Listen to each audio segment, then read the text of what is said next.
지난 화요일은 6.25 발발 74주년이었습니다. 6.25 전쟁을 이겨낸 것은 우리 사람의 힘으로 된 것 같지만 그렇지 않다는 것을 여러분들이 믿음을 가진 사람들은 다 아실 것입니다. 이것은 하나님의 은혜가 임한 가운데 우리에게 주신 하나님의 귀한 사랑인 것을 우리가 압니다. 오늘 17절에 다윗의 표현으로 하면 은총의 표적이라고 할 수가 있습니다. 6.25 때 많은 기적 같은 일들이 있었는데 총회신학대학교 역사학자이신 신학자이신 박용규 교수님이 몇 가지를 얘기했는데 그 중에 하나가 인천 상륙 작전의 성공입니다. 다들 너무나 잘 아시고 쉽게 그러려니 생각하시겠지만 인천 상륙 작전의 성공 확률은 5,000분의 1이라고 그때 전문가들이 이야기를 했다고 합니다. 쉽지 않다는 겁니다. 성공하기가 어려운 그러한 작전이었던 것을 전문가들이 다 얘기를 했습니다. 이 작전을 위해서 7만 5천 명의 병력 그리고 261개의 함정이 이미 준비되었지만 성공한 확률은 전문가들이 보기에는 쉽게 이루어지지 않을 것이라고 그렇게 다 생각을 했습니다. 무엇보다도 인천 상륙작전이 성공하기 위한 가장 중요한 조건, 핵심 조건 한 가지가 있었습니다. 그것은 낙동강까지 밀려간 우리 한국군과 비군이 거기에서 잘 싸워주는 것입니다. 더 이상 물러나지 않는 것이 인천 상륙작전의 가장 중요한 조건이었다고 합니다. 왜냐하면 낙동강이 뚫리고 그리고 부산까지 점령이 되면 인천 상륙작전은 더 이상 소용이 없게 되는 그러한 일이었습니다. 그리고 미국은 지금 비밀 문서가 다 공개된 그 문서 가운데 어떤 문서가 있었냐면 영천 지역에서 전투가 일어났는데 거기서 패하게 되면 미국이 다 철수할 것이라는 그런 비밀 문서가 공개되었습니다. 다시 얘기하면 낙동강의 여러 지역 중에서 한 지역, 영천 지역을 만약에 패하게 되면 남한을 버리겠다는 겁니다. 그것이 그 당시에 미국의 계획이었습니다. 그런데 영천 전투에서 가장 강력한 북한군이 그 지역을 밀고 내려왔기 때문에 밀려났습니다. 영천 시내까지 밀려났는데 다시 국군들이 미국의 도움을 받아서 힘을 내서 영천을 지켜냈습니다. 그리고 잘 아시는 다부동 전투에서도 처음에는 밀려났습니다. 미군이 우리나라 군인들에게 도대체 한국을 지킬 그런 마음이 있느냐고 할 정도로 질책을 받고 길사단장 백선엽 장군이 가서 직접 우리가 잘 아는 때가 여기에서 물러서면 나에게 총을 쏴라. 그리고 이 전투에서 물러나는 사람에게도 총을 쏠 것이다. 그런 유명한 말을 남기고 다부동 전투를 지켜냈습니다. 북한은 8월 15일까지 부산까지 점령하는 것을 목표로 했습니다. 그런데 낙동강에서 막혀서 그 목표를 이루지 못합니다. 그럼에도 불구하고 그 목표를 이루기 위해서 7월 달에 엄청나게 공격을 해오고 그 목표를 달성하지 못하다 마지막으로 총공격을 9월 달에 다시 낙동강 전 전선에서 일으키게 됩니다. 그러나 그것을 결국 실패하고 한국군이 여러 약세에도 불구하고 낙동강을 지켜낸 것, 인천 상륙작전이 성공한 것, 이 모든 것은 사람이 한 것 같지만 하나님께서 우리에게 은혜를 주셨다는 것을 하나님의 은총의 표시라는 것을, 표적이라는 것을 우리가 꼭 기억해야 될 필요가 있습니다. 기적 같은 일들이 일어난 것을 다른 것도 있지만 한 가지만 여러분들에게 말씀을 드렸습니다. 6.25 때 일어난 많은 사건들, 많은 부분들, 이해되지 않는 것들이 많이 있습니다. 미스터리와 같은 것들입니다. 그것은 사람의 보기에는 그렇지만 거기에 하나님의 은혜가 있었던 것을 우리가 다시 한번 깨닫습니다. 그래서 우리가 지금 이 자유대안 안에 살고 있습니다. 우리가 이 시간 함께 생각해 볼 것은 말씀을 보시면서 하나님께서 은혜를 주시긴 주시는데 성경에서 하나님께서 은혜를 주시는데 누구에게 은혜를 주시느냐 하는 것입니다. 하나님의 은혜를 주시는 그 사람, 하나님의 은혜를 주시는 그 일은 하나님 마음에 달려 있습니다. 하나님께서 은혜를 주시고자 하는 사람에게 은혜를 주시고 하나님께서 은총의 표적을 주시고자 하는 사람에게 은총의 표적을 주십니다. 하나님의 마음입니다. 우리는 그 하나님의 마음을 알 수가 없습니다. 그러나 하나님의 마음을 움직이는 것들이 있습니다. 하나님께서 은총을 주시도록, 하나님께서 은혜를 베푸시도록 하나님의 마음을 움직이는 것, 오늘 이 시간 그것을 함께 살펴보도록 하겠습니다. 첫 번째로 하나님의 마음을 움직이고 하나님께서 은혜를 주시는 그러한 사람은 지난날 하나님께서 주신 은혜를 잊지 않는 사람입니다. 그리고 우리나라는 다 아시는 것처럼 빨리빨리 민족이라고 합니다.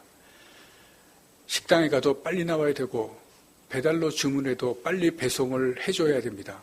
그렇지 않으면 그 식당에는 다시 안 가거나 아니면 그곳에는 다시 주문을 하지 않습니다. 그런데 이 잊어버리는 것 중에 우리가 하나님의 은혜도 빨리 잊어버립니다. 모든 것을 빨리빨리 하다 보니까 하나님의 은혜도 빨리 우리의 마음속에서 쉽게 잊어버리는 경우가 많습니다. 그리고 은혜를 잊는다는 것은 감사가 약하다는 것입니다. 은혜를 받을 당시에는 정말 하나님께 감사하고 하나님의 그 은혜를 잊지 않겠다고 하지만 시간이 점점 지나게 되면 하나님의 은혜를 잊어버리고 감사도 없어지는 것을 우리가 다 아실 것입니다.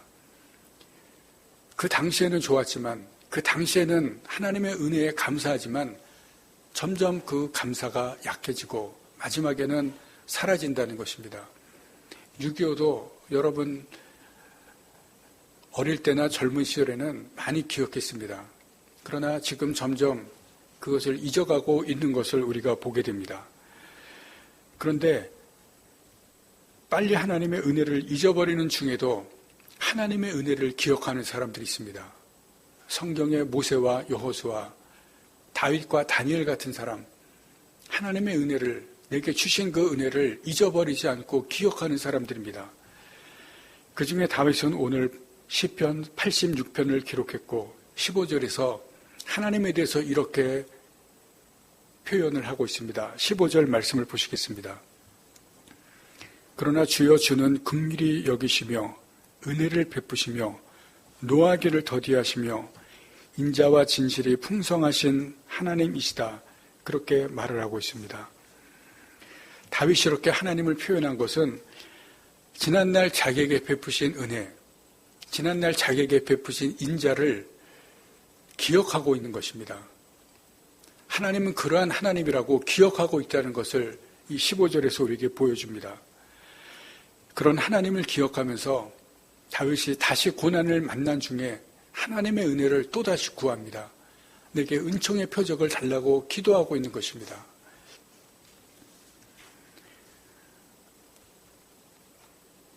많은 사람들 중에 어떤 어려움 가운데서 벗어나게 되면 우연이나 아니면 자기의 능력이라고 생각하는 사람들이 있습니다. 그러나 그 부분에 대해서 또 어떤 사건에 대해서 우리가 사람의 시각으로 보지 않고 하나님의 시각으로 볼 수 있어야 됩니다. 우연인 것 같지만 사람들이 그렇게 한 것 같지만 거기에 하나님의 은혜가 있었음을 하나님의 시각으로 볼 때 볼 수가 있습니다. 6.25 전쟁에서 벗어난 것, 미군이 도와주고 유엔군이 도와주고 우리 국군이 희생하면서 열심히 싸웠다고 생각할 수 있습니다. 사람의 시각입니다. 그러나 하나님의 시각은 다릅니다. 사람들이 했지만 거기에 알게 모르게 하나님의 은혜가 같이 하셨고 하나님의 도우심이 같이 하셨다는 하나님의 시각, 그것이 있을 때 우리가 하나님의 베푸신 은혜를 잊지 않습니다. 하나님께 감사하게 됩니다. 우리도 어려울 때 하나님의 도우심과 은혜로 위기를 벗어난 적이 있으실 겁니다. 그런데 지금 그 은혜를 기억하고 우리가 그 은혜를 계속해서 감사하고 있는가, 그것을 보게 되면 그렇진 않을 때가 있습니다. 하나님은 주신 은혜를 잊지 않는 사람에게 은혜를 베푸십니다. 다시 은혜를 주십니다. 다시 인자를 베푸십니다. 어려울 때 그러한 사람을 도와주시고 하나님의 새로운 일을 행하시는 것을 여러분들이 기억하시기를 바랍니다. 은혜를 잊어버리는 자, 은혜를 잊지 않는 자에게는 하나님의 은혜가 다시 주어지지 않는 경우가 많습니다. 지난날 나와 나의 가족과 이 나라에 베푸신 은혜를 기억하시면서 감사하시기를 바랍니다. 그런 사람에게 주시는 하나님의 은혜로 말미암아 이 은총의 표적을 우리에게 남겨지기를 간절히 바랍니다. 두 번째는 확실한 믿음을 가져야 합니다. 내가 확실한 믿음을 가질 뿐만이 아니라 내 그 믿음을 하나님께 보여드려야 됩니다. 그런 사람에게 하나님께서 은혜를 베푸십니다. 하나님은 우리의 믿음을 보시는 분입니다. 예수님께서 병자들을 고치실 때 예수님께서 다 그런 것은 아니지만 여러 경우에 보시면 믿음을 보시는 그러한 경우가 있습니다. 마가복음 9장에 보시면 귀신 들린 자녀를 아버지가 데려옵니다. 예수님께 고쳐달라고 하는데 아버지가 예수님께 이런 말을 합니다. 무엇을 하실 수 있으면 도와주옵소서.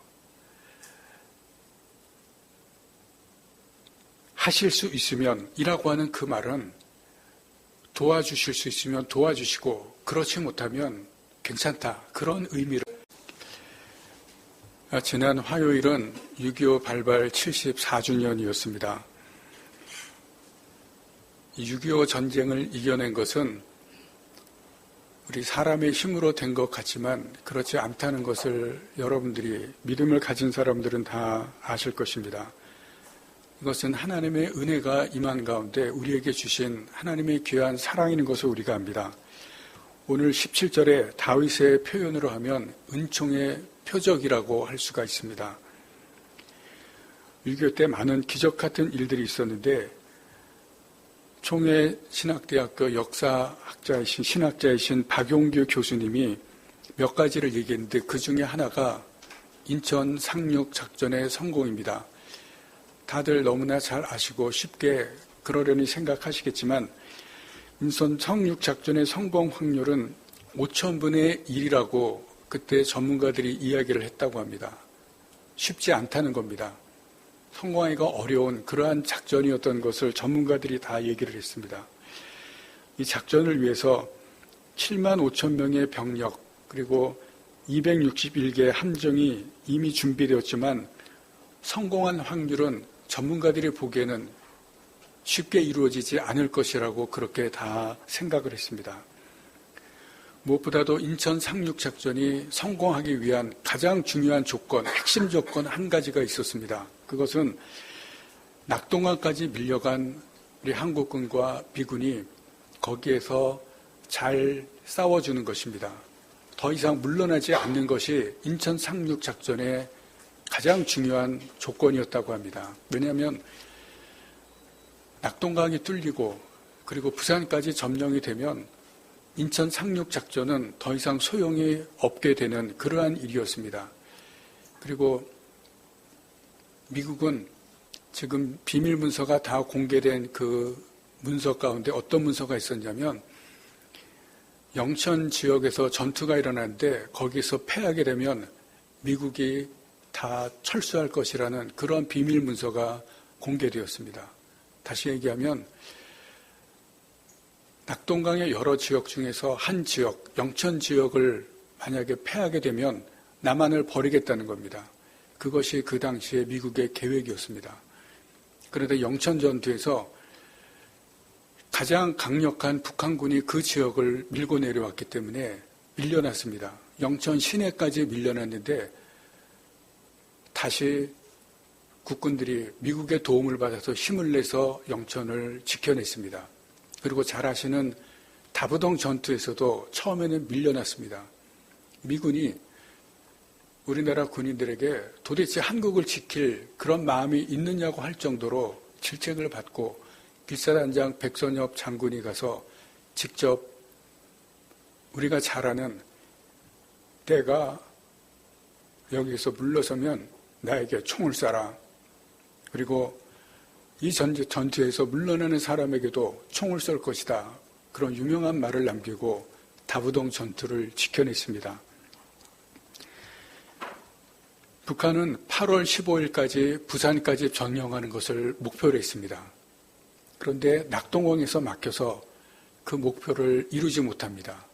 그럼에도 불구하고 그 목표를 이루기 위해서 7월 달에 엄청나게 공격을 해오고 그 목표를 달성하지 못하다 마지막으로 총공격을 9월 달에 다시 낙동강 전 전선에서 일으키게 됩니다.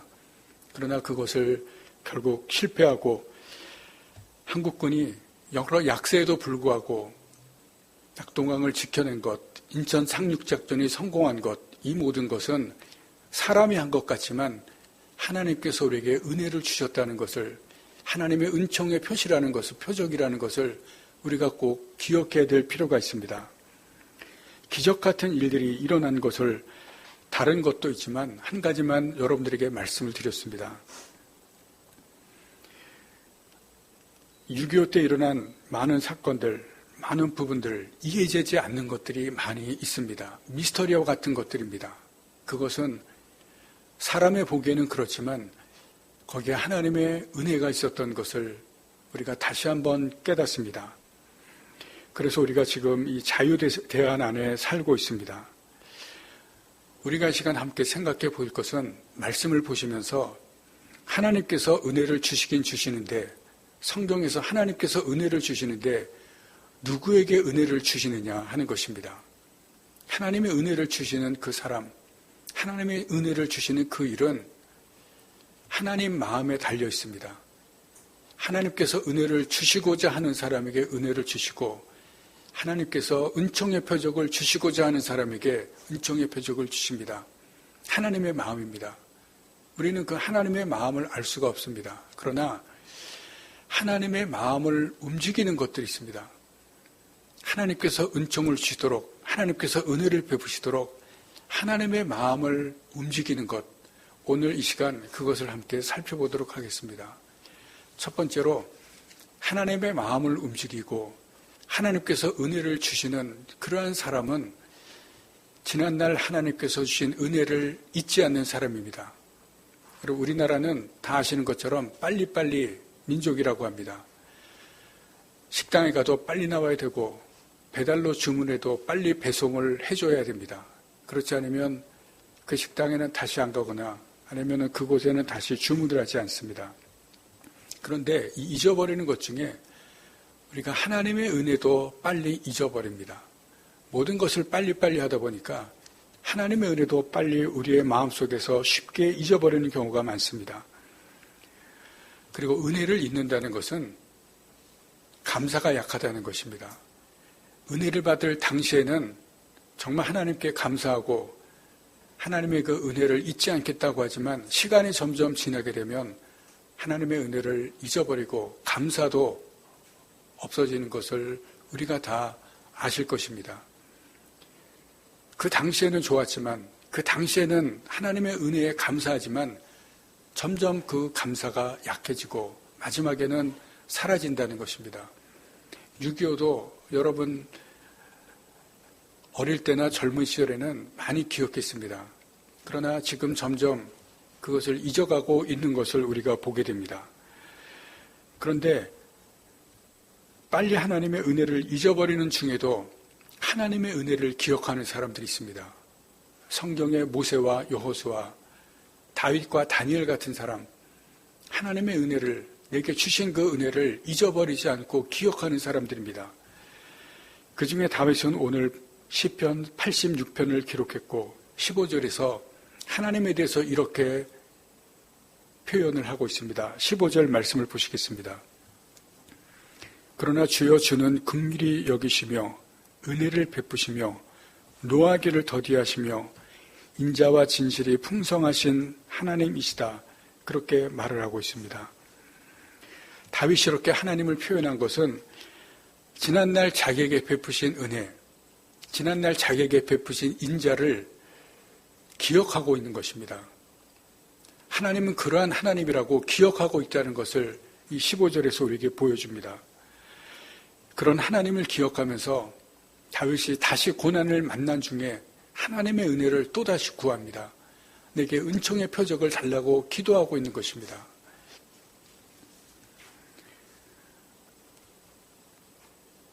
많은 사람들 중에 어떤 어려움 가운데서 벗어나게 되면 우연이나 아니면 자기의 능력이라고 생각하는 사람들이 있습니다.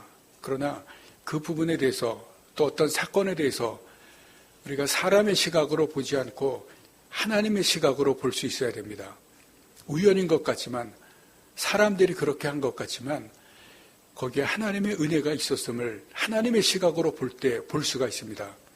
6.25 전쟁에서 벗어난 것, 미군이 도와주고 유엔군이 도와주고 우리 국군이 희생하면서 열심히 싸웠다고 생각할 수도 있습니다. 사람의 시각입니다. 그러나 하나님의 시각은 다릅니다. 사람들이 했지만 거기에 알게 모르게 하나님의 은혜가 같이 하셨고 하나님의 도우심이 같이 하셨다는 하나님의 시각, 그것이 있을 때 우리가 하나님의 베푸신 은혜를 잊지 않습니다. 하나님께 감사하게 됩니다. 우리도 어려울 때 하나님의 도우심과 은혜로 위기를 벗어난 적이 있으실 겁니다. 그런데 지금 그 은혜를 기억하고 우리가 그 은혜를 계속해서 감사하고 있는가, 그것을 보게 되면 그렇진 않을 때가 있습니다. 하나님은 주신 은혜를 잊지 않는 사람에게 은혜를 베푸십니다. 다시 은혜를 주십니다. 다시 인자를 베푸십니다. 어려울 때 그러한 사람을 도와주시고 하나님의 새로운 일을 행하시는 것을 여러분들이 기억하시기를 바랍니다. 은혜를 잊어버리는 자, 은혜를 잊지 않는 자에게는 하나님의 은혜가 다시 주어지지 않는 경우가 많습니다. 지난날 나와 나의 가족과 이 나라에 베푸신 은혜를 기억하시면서 감사하시기를 바랍니다. 그런 사람에게 주시는 하나님의 은혜로 말미암아 이 은총의 표적을 우리에게 남겨지기를 간절히 바랍니다. 두 번째는 확실한 믿음을 가져야 합니다. 내가 확실한 믿음을 가질 뿐만이 아니라 내 그 믿음을 하나님께 보여드려야 됩니다. 그런 사람에게 하나님께서 은혜를 베푸십니다. 하나님은 우리의 믿음을 보시는 분입니다. 예수님께서 병자들을 고치실 때 예수님께서 다 그런 것은 아니지만 여러 경우에 보시면 믿음을 보시는 그러한 경우가 있습니다. 마가복음 9장에 보시면 귀신 들린 자녀를 아버지가 데려옵니다. 예수님께 고쳐달라고 하는데 아버지가 예수님께 이런 말을 합니다. 무엇을 하실 수 있으면 도와주옵소서. 성도들에게 공개적으로 고백했습니다. 우리 목회자들이 이런 잘못을 했습니다. 고백하면서 눈물로 회개한 그러한 일이 일어났습니다. 이러한 간절한 기도가 하나님께 상달되고 하나님께서 들으시고 우리에게 은혜를 베푸셔서 이 나라를 다시 회복시켜 주신 것입니다. 여러분, 우리는 하나님의 은혜를 구해야 됩니다. 내 문제에, 내가 만난 이 상황에 하나님의 은혜를 내려달라고 간절히 기도해야 됩니다. 내 자녀에게, 남편과 아내에게 은총의 표시를 나타내시라고 간절히 간구해야 됩니다. 여러분이 받고 싶은 하나님의 은총의 표적, 어떤 일입니까? 어떤 일에 그러한 하나님의 은혜를 받기를 원하십니까? 어떤 일에 하나님께서 은혜를 베푸시기를 원하십니까? 각자 다 있을 것입니다. 우리가 하나님의 은혜를 받고 하나님의 은총을 받기 원한다면 지난날 베푸신 은혜를 기억해야 됩니다. 잊지 말아야 됩니다. 그 부분에 감사하면서 하나님 앞에 나아갈 때 하나님의 마음을 움직일 수가 있습니다.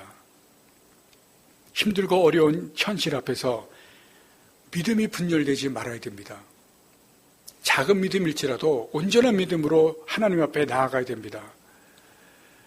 귀신 들린 아이 아버지가 예수님의 꾸중을 받고 나서 큰 소리로 외칩니다. 내가 믿나이다. 나의 믿음 없는 것을 도와주옵소서. 믿는 자에게 능치 못할 일이 없다는 말씀을 듣고 이 아버지는 믿음 없는 자신을 도와달라고 주님 앞에 간절히 호소합니다. 여러분, 우리도 적은 믿음이라면 그 적은 믿음을 가지고 나아갔고 믿음이 없는 것 같다면 내 믿음을 도와달라고, 내 없는 믿음을 나에게 달라고 기도하면서 나아가야 됩니다. 그럴 때 하나님께서 우리에게 은혜를 베푸실 것입니다. 마지막으로 말씀드린 것처럼 여러분이 간절히 기도해야 됩니다. 은혜를 구하고 긍휼을 구하고 내가 만난 이 어려운 일을 하나님께서 도와달라고 기도해야 됩니다. 지금의 고통 가운데 은총을 달라고 기도해야 됩니다. 기도는 하나님의 마음을 움직입니다. 우리의 기도를 들으시고 하나님께서 그 마음을 움직여서 은혜를 베푸십니다. 우리 모두 하나님의 은혜를 받고 은총의 표적을 남기시는 귀한 하나님의 사람들 되시기를 간절히 바랍니다. 기도하시겠습니다.